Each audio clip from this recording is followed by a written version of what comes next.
Assalamualaikum warahmatullahi wabarakatuh. Perkenalkan, nama saya Azka Inayah Rahmatillah, Fakultas Ekonomi dan Bisnis Islam YIN Madura. Prodi Perbankan Syariah, NIM 2038302264. Kelas B, nomor absen 28.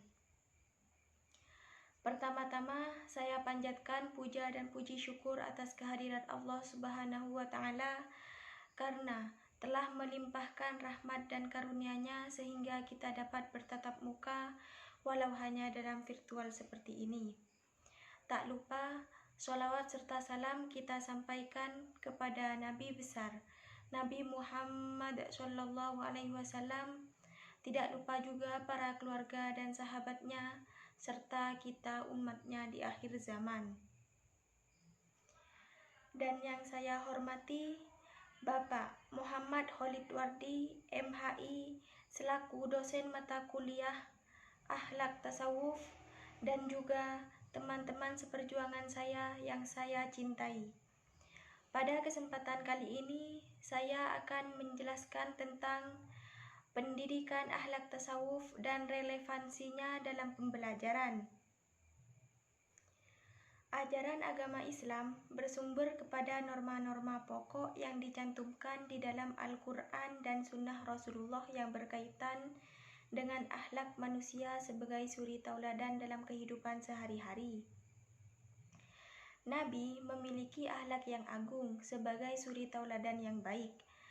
Berakhlak Islamiyah berarti melaksanakan ajaran Islam dengan jalan yang lurus, terdiri dari iman, Islam, dan ihsan.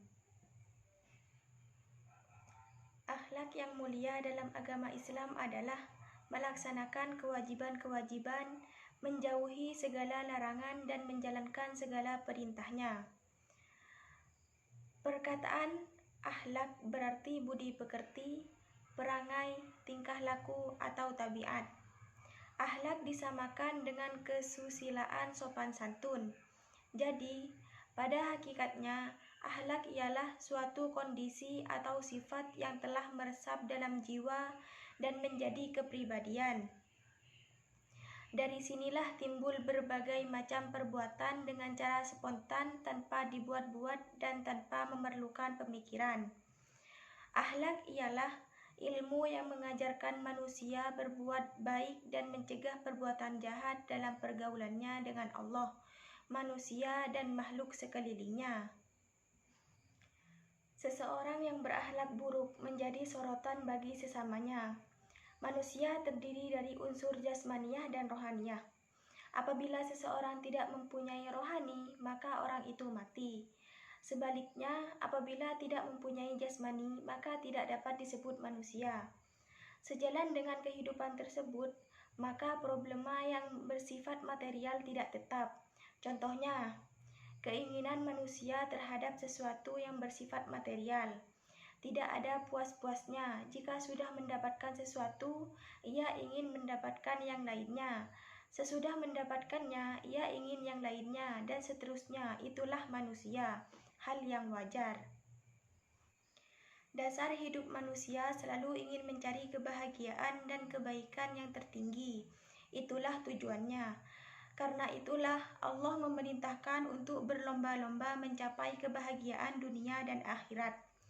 Untuk mencapai kebahagiaan, manusia mencari jalan untuk menuju ke tempat yang ditujunya, yaitu kebahagiaan dengan segala upaya dan sarana yang ada pada masing-masing manusia yang telah dianugerahkan oleh Allah yang Maha Rahman dan Rahim. Agama merupakan tujuan yang lurus menuju tempat kebahagiaan, menuju tujuan manusia di akhirat dan di dunia. Iman, Islam, dan ihsan merupakan 3 unsur yang berjalan.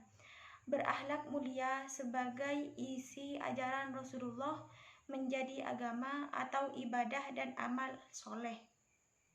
Tujuan pembinaan akhlak pada manusia, tujuan akhir pada setiap ibadah adalah pembinaan takwa. Bertakwa mengandung arti melaksanakan segala perintah agama dan meninggalkan segala larangan agama. Ini berarti menjauhi perbuatan-perbuatan dan meninggalkan segala larangan agama. Orang yang berakhlak mulia berbuat baik dan berbudi luhur.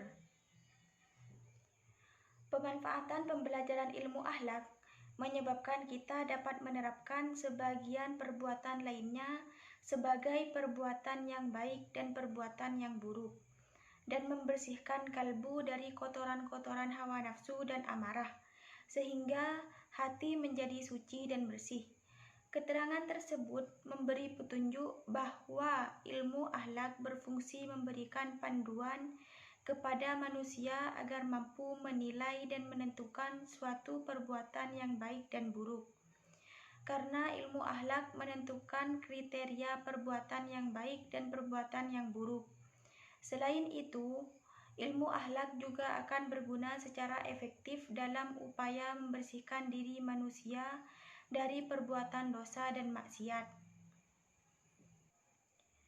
Ilmu akhlak yang mulia juga berguna dalam mengarahkan dan mewarnai berbagai aktivitas kehidupan manusia di segala bidang. Seseorang yang memiliki ilmu pengetahuan teknologi yang maju, yang disertai dengan akhlak yang mulia, niscaya ilmu pengetahuan dan teknologi modern yang ia miliki itu akan bermanfaat sebaik-baiknya untuk kebaikan hidup manusia.